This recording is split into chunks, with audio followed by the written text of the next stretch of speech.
Irmãos e irmãs, ao longo de alguns domingos, entremeados por outras mensagens, eu tenho trazido aos irmãos o tema da saúde mental, da saúde emocional.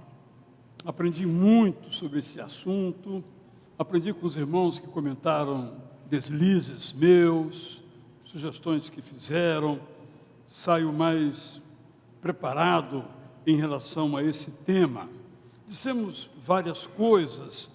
Eu quero hoje falar de erros e acertos no contexto da nossa vida familiar. Nós sabemos, é mais ou menos óbvio, que é muito difícil lidar com pessoas que têm transtornos mentais na nossa casa. E nossa relação com essas pessoas de nossa casa, filho, pai, irmão, cônjuge, nós cometemos muitos erros e acertamos também.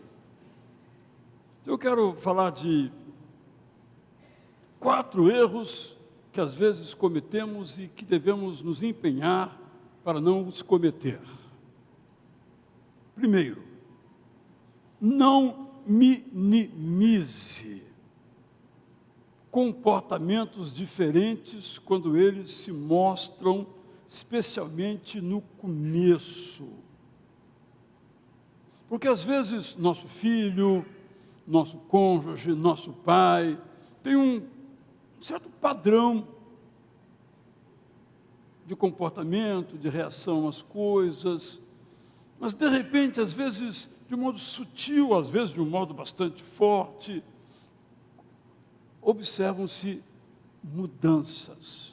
Aconteceu alguma coisa, que pode ser passageira, pode não ser, pode ser que não revele algo mais profundo, pode ser que revele. Então, nós não podemos minimizar esses comportamentos. Por exemplo, ele falava muito, agora está calado. Tem alguma coisa que aconteceu. Ele falava pouco, agora não para de falar. Alguma coisa aconteceu. Mas alguma coisa aconteceu. O oposto também. Está acontecendo alguma coisa? Não vamos fazer de conta que não está acontecendo, porque está acontecendo. Pode não ter grande significado, mas pode ser que tenha. Então, procure entender o que está acontecendo. Nem sempre as pessoas conseguem externar os seus sentimentos. Nem sempre o nosso filho chega, pai, mãe, tem alguma coisa errada comigo que eu não sei. Se fizer isso, está fácil. Mas nem sempre, porque nem ele ou ela sabe. Mas você está observando que tem alguma coisa que não está funcionando bem. De repente parou de comer. Comia muito, agora come pouco, quase não come. Tem alguma coisa errada. O quê? Nós não sabemos. Mas temos que nos importar, buscar entender e ajudar. Porque são sinais que nos são dados. Vamos, então, ouvir, ver esses sinais. Segunda coisa, não adie a busca de ajuda. A coisa mais comum a gente ouvir é o seguinte: vai passar. Quase tudo realmente passa, mas algumas coisas não passam. São profundas, são graves, são dolorosas, são difíceis. Busque ajuda e não aceite explicações superficiais. Às vezes, para nos ajudar, as pessoas batem nossas costas, dão uma explicação, vai dar certo, nem sabe o que é, mas vai dar certo. Por exemplo, não, isso é assim mesmo, inclusive na minha casa teve alguém assim, como se as pessoas fossem iguais. Então, o importante é ter alguma coisa que não está no padrão anterior, tem alguma coisa errada. Não é como, por exemplo, a gente vivencia isso, nosso filho ia para a escola e voltava todo sorridente.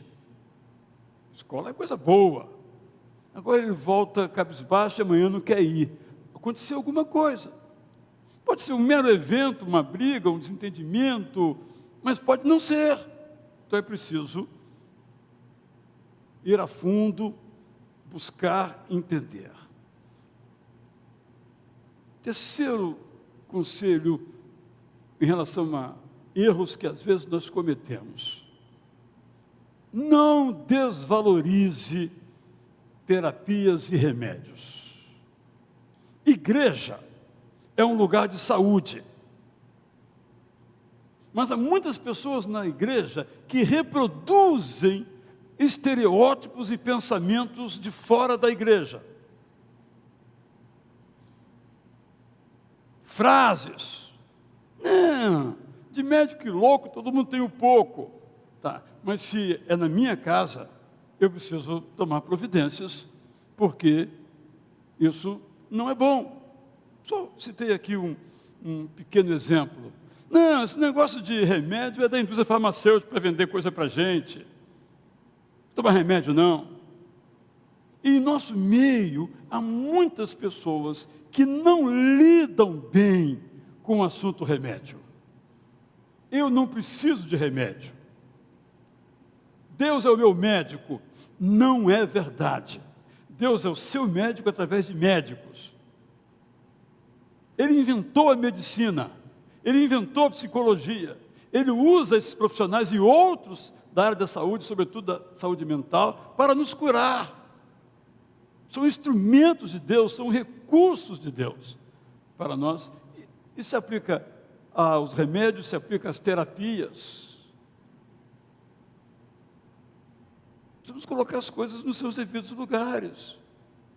Eu sempre uso este exemplo que já está banal aqui. Quando o nosso problema é do pescoço para baixo, nós buscamos um médico. Mas quando é do pescoço para cima, exceto o oftalmologista, nós vamos resolver. A gente resolve. E se eu pudesse classificar, o que acontece do pescoço para cima é mais grave do que acontece do pescoço para baixo. Temos aqui um exemplo, eu nem sabia disso, nem eu. Ela tem um problema, mas não é aqui está legal, é no joelho. Operou, ficou no hospital, mas a cabeça estava boa. Com a cabeça boa, ela pôde ter paciência para ficar no hospital. Quantos dias você ficou lá? 72 dias lá, que a cabeça estava boa. E a nossa oração foi que a cabeça ficasse boa. E está boa, um pouco branquinha, mas está boa. Entende o que eu quero dizer? Porque se aqui não funciona, o joelho também não vai funcionar. Porque isso aqui comanda isso daqui. Isso aqui não funciona legal o joelho. Mas a cabeça toda legal? Funciona direitinho. Então é isso que temos que entender, que a nossa cabeça tem que estar boa. Boa para trabalhar, boa para cultuar, boa para ajudar, boa para o alimento, para o passeio. Porque se não tiver boa, o resto não funciona. A mente governa a vida, o corpo, o trabalho, a fé, governa tudo. Então nós temos que fazer tudo para que a nossa mente esteja boa. E, para tanto, nós podemos lançar mão ou de terapias ou de remédios, conforme cada caso. Quarto conselho, não desista dos seus queridos. É cansativo. Ter em casa uma pessoa com transtorno mental é cansativo. É cuidado de 24 horas. Mas não desista. Eu vou contar a minha história, que não tem a ver com transtorno mental, mas tem a ver com o meu conjunto. Eu nunca tinha pensado nisso. Preparando essa mensagem, que isso me veio à mente. Muito menininho ainda, bebê, eu tive 2 problemas de saúde. Eu tive um problema de uma broncopneumonia, muito forte. Até hoje eu tenho sequelas daquela broncopneumonia. Recentemente, eu fui a um neumologista, pediu-me um exame e veio o resultado. Eu tenho uma calcificação no pulmão. Nunca senti nada, sempre andei muito, corri, nunca tive falta de ar, nunca, sempre foi totalmente sem sintomas. Mas está lá. E o laudo veio, adquirido há muito tempo, pela natureza da calcificação. Então, não dá para saber com certeza, mas foi aquilo que eu sofri lá na minha tenra idade. E ao longo da vida, eu lido com esse problema. Cheiro, para mim, é uma coisa insuportável. Bom ou ruim, cheiro eu estou longe. Não é legal para mim. Se eu pegar um vento, eu fico resfriado. Faz parte da minha vida. Mas meus pais não desistiram de mim. Mas teve algo mais grave ainda. Isso eu não lembro nada sobre isso. Eu tive um outro problema. Eu tive uma otite média crônica no ouvido esquerdo. Eu era muito pequeno, não podia ser operado. Eu precisei fazer 7 ou 8 anos para ser operado. E até hoje eu me lembro, no hospital infantil, a Vila Velha, eu esperando a cirurgia, meses talvez. Mas o que eu quero destacar não é isso. Eu quero destacar o quanto meus pais sofreram comigo. Morava no interior do Espírito Santo, só tinha recurso na capital. Eu imagino o transtorno que causou na vida deles. Eu só posso imaginar, nem posso mais perguntar, porque não estão vivos. Mas o que eu posso dizer é que eles não desistiram de mim. Aqui estou eu, 71 anos, forte e rijo. Há controvérsias, eu sei, mas porque eles não desistiram de mim. Eu usei esse exemplo na área, vamos chamar fisiológica, para agradecer aos meus pais, que também não permitiram que isso me afetasse o lado psicológico. Eu pude ter uma infância, uma adolescência saudável, claro, mais ou menos saudável. Não podia nadar, não podia andar de bicicleta, nem podia subir em árvore. Não é? Mas são as limitações que não têm grande valor diante do que eu passei. Fiz 3 cirurgias. A última eu devia ter uns 21 anos de idade. E meu pai saiu de onde ele morava e veio estar comigo. Cirurgia muito difícil pós-operatório. Só estou ilustrando e registrando a minha gratidão aos meus pais, porque não desistiram de mim. E eu sei que isso aconteceu com você também. Talvez você seja o pai que se dedique, ou o filho que foi alvo da dedicação, ou o marido, ou a esposa, ou qualquer outro tipo de laço consanguíneo. Não podemos desistir. Seja qual for a patologia, seja qual for o transtorno, ele só tem a nós. Ninguém mais se importa, só nós, os filhos, os cônjuges, os irmãos. Imagina eu com 3 meses de idade, se os meus pais não se sacrificassem por mim, não se importassem comigo, eu não estaria aqui hoje. Mas eles foram até o fim, saíram de suas casas, foram morar de favor na casa de parente. Eu mesmo morei na casa de parente enquanto esperava a cirurgia. Mas eu aqui, não valeu a pena? Bom, eu acho que valeu. Agora eu quero sugerir algumas coisas assim, mais positivas, mais práticas, da mesma linha, só repetindo de uma outra maneira. Acertamos quando nós observamos os comportamentos diferentes por parte dos nossos queridos quando no início. Então, imperativamente, observemos. Ou busquemos observar. Fazemos bem quando nós observamos que tem alguma coisa que não está bem. Há um sofrimento revelado ou não, mas que nós observamos que há. Há um sofrimento que talvez a pessoa não consiga dizer qual é. Mas às vezes ele nunca foi assim, fica violento. Mas como assim? Isso é meu filho. Sim, não é seu filho, mas tem alguma coisa acontecendo. O que está acontecendo? Antigamente, os pais resolviam isso de alguma maneira, né? Castigo, ignorância, não é? Hoje, graças a Deus, não somos mais ignorantes. Ore sobre esse assunto. Não se desespere, mas ore sobre este assunto. Coloque aquele filho que Deus lhe deu diante dele de novo. Não importa a idade dele, está precisando, ore por ele. Terceiro, seja paciente, seja sábio. Não vá na onda, não caia em desespero. Quando nós enfrentamos em casa um assunto de saúde mental, nós temos que saber que isso vai durar anos. Mesmo medicado, anos. Como disse anteriormente, às vezes o diagnóstico demora anos para ser fechado, para usar a linguagem médica. Porque a nossa mente é muito complexa, para o bem e para o mal.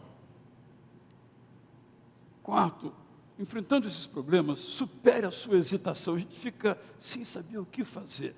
E quanto mais tempo nós perdemos, mais tempo vai durar o sofrimento, a dor. E aqui eu quero destacar um aspecto que para mim é um dos mais valiosos. Crie confiança entre você e a pessoa que você quer ajudar. Se ele diz, não quero que conte para ninguém, não conte para ninguém. Porque se você contar, ele não vai lhe contar mais. Crie confiança, use palavras que não piorem as coisas. Tenha atitudes que aproximem. Porque, como eu já mencionei, só você pode ajudar. É cansativo, como também já disse, mas você pode ajudar. Crie confiança. Que o seu filho, sua esposa, seu pai, seu sobrinho, seu neto, seja quem for, olhe para você e diz, eu posso confiar. Eu posso revelar os meus segredos mais profundos, meus medos mais profundos, que o meu pai, meu irmão, minha mãe, meu filho vai me compreender. E aqui eu quero sugerir, em sexto lugar, já me pediram, para depois de reunir tudo isso, eu pretendo, já falei com o pessoal da comunicação, para juntar tudo isso, colocar num sermão só, vai dar umas 3 horas aí, mas com esse conjunto, porque o nosso tempo não permite que tratemos tudo largamente, né? E uma dificuldade com relação a isso. Estude sobre o transtorno. Hoje tem tanta facilidade. Não estude veículos que desinformem, mas procure veículos que são sérios, profundos, Ministério da Saúde, ou outros lugares. Há um trabalho fortíssimo feito nos Estados Unidos por um instituto chamado de Saúde Mental, é público. Muito material, infelizmente só em inglês, mas hoje também está bem facilitado. Muito material, muita coisa boa, para você entender. Que você entendendo, você vai conseguir ajudar. Se você não entender, você vai atrapalhar. Estude sobre o assunto. Aqui eu quero ler uma frase de um psiquiatra holandês, que eu li uma entrevista dele no Globo. Depois, quem quiser, eu mando o link, não sei se vai todo mundo conseguir abrir, no jornal O Globo. Esse psiquiatra, Jim Van Os, disse o seguinte, vou até pedir para colocar na tela, eu acho que eu mandei para a comunicação, porque é uma frase muito simples, mas olha o que ele diz assim, as 250 psicoterapias, nem sabia que tinha tanta, né? 250 psicoterapias funcionam bem, mas não pelos esquemas terapêuticos em si, mas pela função ritual dentro do relacionamento. Isso se aplica a nós como pais, irmãos, cônjuges, familiares. Você se torna emocionalmente ligado à pessoa. E dentro do relacionamento, o que você está causando é motivação para mudar. E se o ritual for compatível com uma forma como o paciente vê o mundo, funciona. Se eu digo, você está errado, eu estou certo, não funciona. Numa terapia, num relacionamento que funcione.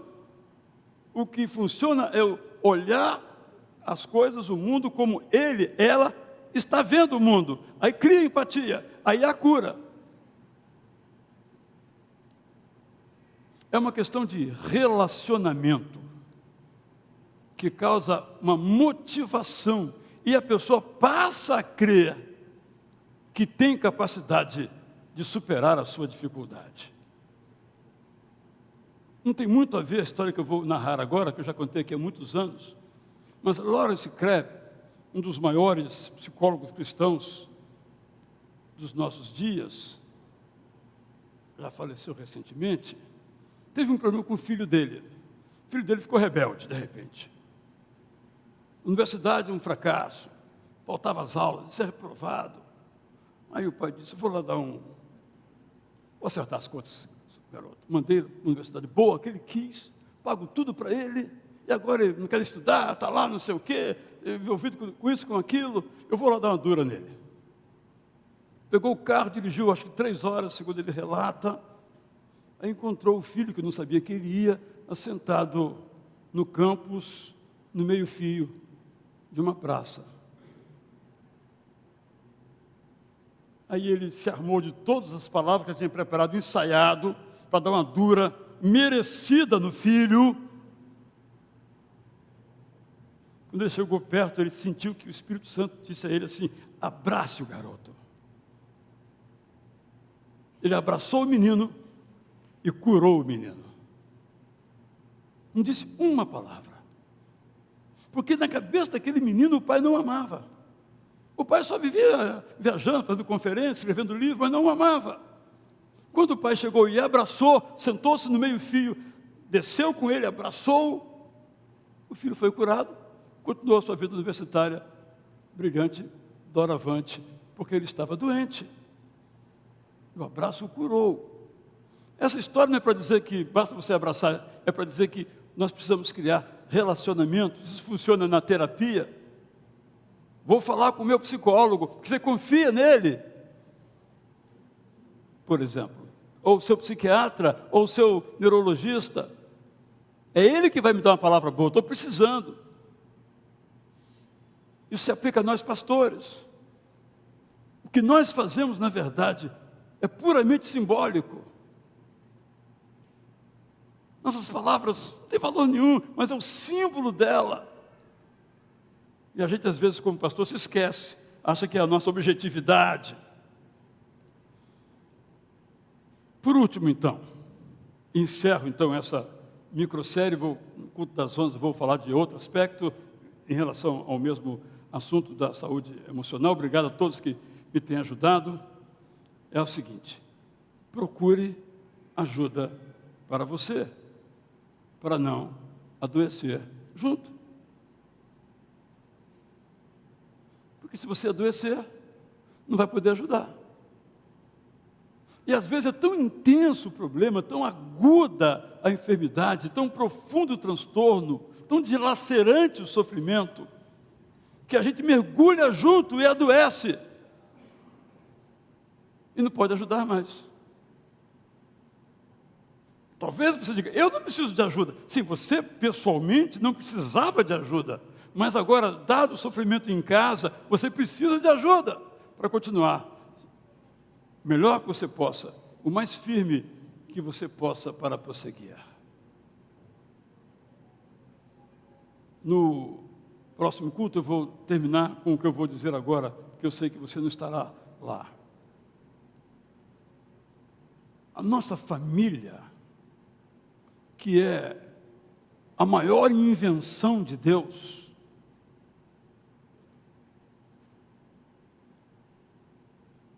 tem que ser um ambiente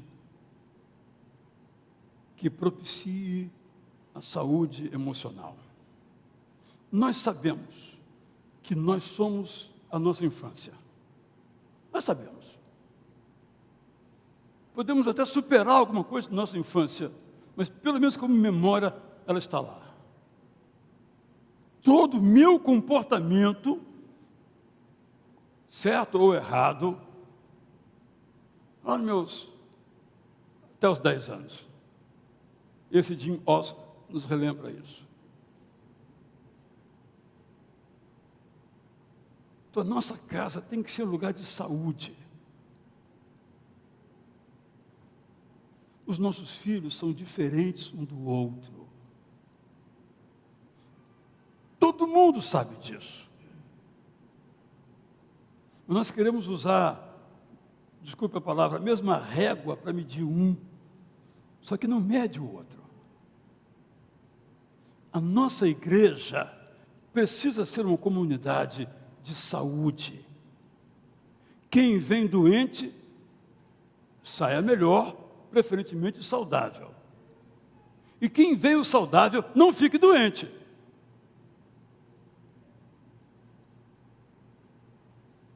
Nós temos que, não só aqui do púlpito, da música coral, nós temos que respirar graça. Não só na teologia, não só na liturgia. Graça. Há muitos anos, eu fui pregar numa igreja que tinha muita criança, na favela, aqui na cidade, muita criança. E aí, pregar não é fácil, porque as crianças correm o tempo todo, né? Esperar que a criança senta aqui e fica bonitinho me ouvindo? Sem chance, né? Não é criança. Aí, depois que acabou, eu perguntei ao pastor da igreja, pastor, que nós aqui conhecemos, o Ronald Ruther. Falei, Ruther, você consegue pregar? Essa bagunça toda? E ele, como muitas outras vezes, me ensinou muitas lições. Estão ouvindo? Do jeito deles. Essa é a cultura deles. Então eles chegam aqui, são acolhidos, são o que são. O tempo é que vai gerar as mudanças. Irmãos, digo isso porque nossa igreja, eu entendo pelo que observo, ela acolhe as pessoas que têm esses transtornos. Mas algumas pessoas são impacientes. Sobe uma criança aqui, o pastor está pregando e ele anda para cá, anda para lá. Sinceramente, eu não vejo nenhum problema nisso. Porque é mais comum você dizer, está vendo, o pai me educou, mas será que é isso mesmo? Você conhece? Sentou do lado do pai para saber se aquela criança não tem este ou aquele transtorno, não tem este ou aquele déficit de atenção? Um dia, isso aconteceu, eu estava, o pastor Davi pregando, e veio um menininho, e aí o Davi falou assim, o que eu estava falando mesmo? Aí o menininho, sobre tal assunto. Estava mais ligado do que eu. Mas do jeito dele, ele tem um transtorno. Então, nós precisamos desenvolver, todos nós, a nossa graciosa empatia.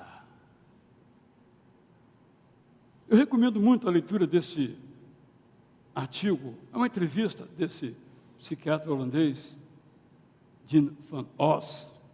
É só você mandar uma mensagem que eu mando para você o link e você veja se consegue ler, senão eu procuro dar um outro jeito, desde que seja um jeito, obviamente, legal. Eu queria, então, falar, concluindo a igreja como um todo, como eu falei, vamos desenvolver esse olhar cheio de graça para com aqueles que são considerados diferentes.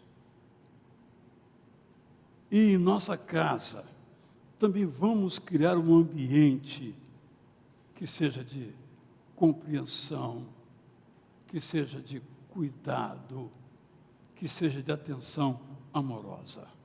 É isso que cura.